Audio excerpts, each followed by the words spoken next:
Alors les sondages que j'avais créés à l'époque avaient pour axe, on va dire, le livre à l'école et le livre à la maison, parce que les pratiques ne sont pas les mêmes.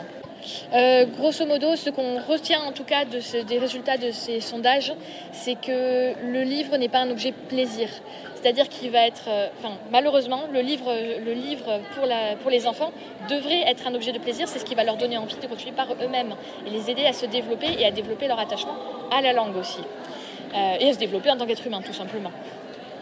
Mais les livres, l'approche qu'on a pour l'instant du rapport des enfants avec la littérature en langue bretonne est très militante, très pédagogue, dans le sens où on va leur demander de lire des livres, ce qui est bien, ce qui est un bon début, mais c'est une approche qui est assez mode cause, à l'ancienne.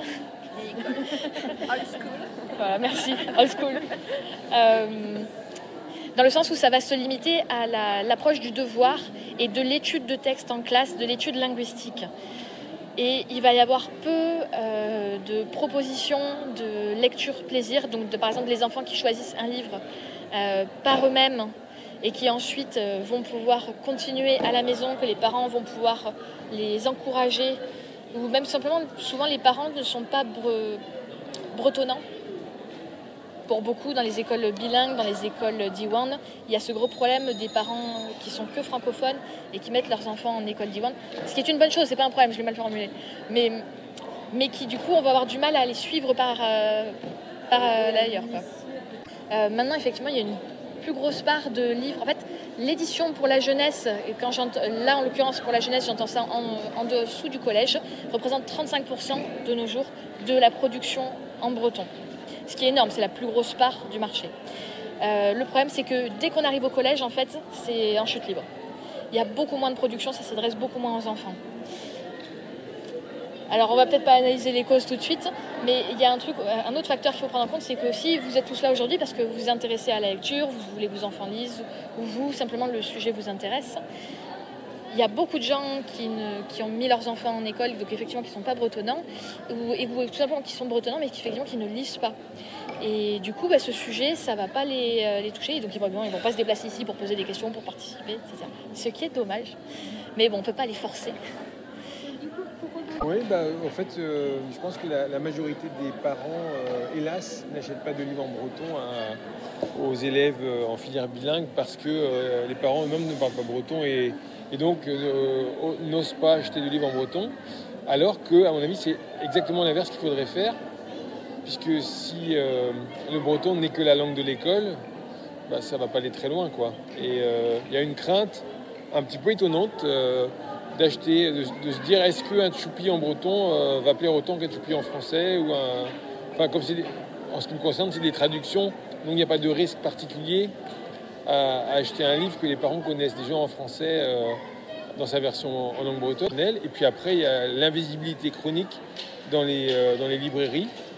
Je suis allé hier dans une grande librairie quimpéroise et les livres en breton étaient cachés dans un trou. Et si le trou avait été plus profond, ils auraient été au fond du trou. Alors que dans le même temps, il y avait un stand de livres en anglais très bien mis en évidence pour enfants. Alors que sur Quimper, il y a quand même plus de 10% des élèves qui sont en filière bilingue. Et du coup, il faudrait... Nous avons pu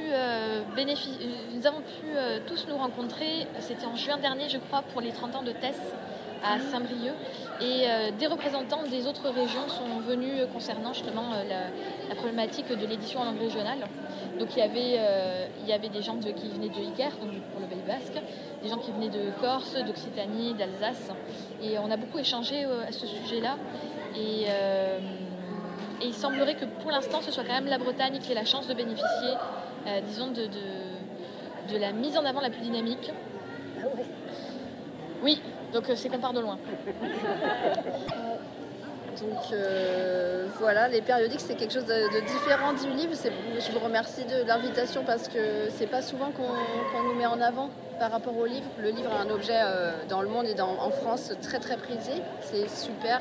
Évidemment qu'il faut mettre les livres en breton, en jeunesse en avant. Et du coup, nous qui produisons du contenu éditorial tous les mois depuis 25 ans, des fois on se demande un peu pourquoi on n'est pas aussi bien mis en avant, mais aujourd'hui c'est le cas, donc merci beaucoup. Et donc notamment en Europe, on parlait des langues régionales et minorisées en Europe. Il me semble qu'en Europe de l'Ouest, on est une exception en ce qui concerne l'édition de magazines jeunesse. On n'a pas d'équivalent ni au Pays Basque ni en Brogembray, je ne sais plus comment on dit, les Pays de Galles. Aux dernières nouvelles, on a un équivalent Rosic en Pays Basque qui est édité en Pays Basque espagnol évidemment. Et on a une revue adolescente, peut-être que Métic tu sauras, une revue qui est plutôt commerciale, qui est liée à une série télé, il me semble, pour les ados. Donc on a des chiffres qui sont parlants au niveau des abonnements. Pour Rouzic, on est sur un abonnement 3-6 ans où c'est encore le parent qui décide un peu, qui est un peu moteur des choix et de l'abonnement.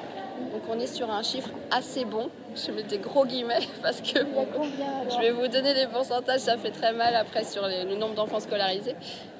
Et pour Loarnic, on est sur un pourcentage qui est plus faible parce que l'enfant devient autonome. 7-12 ans, l'enfant a plus le choix de ces magazines. Et alors là, avec la concurrence du français, c'est très difficile de faire le poids. Tu voulais réagir, Arnaud ?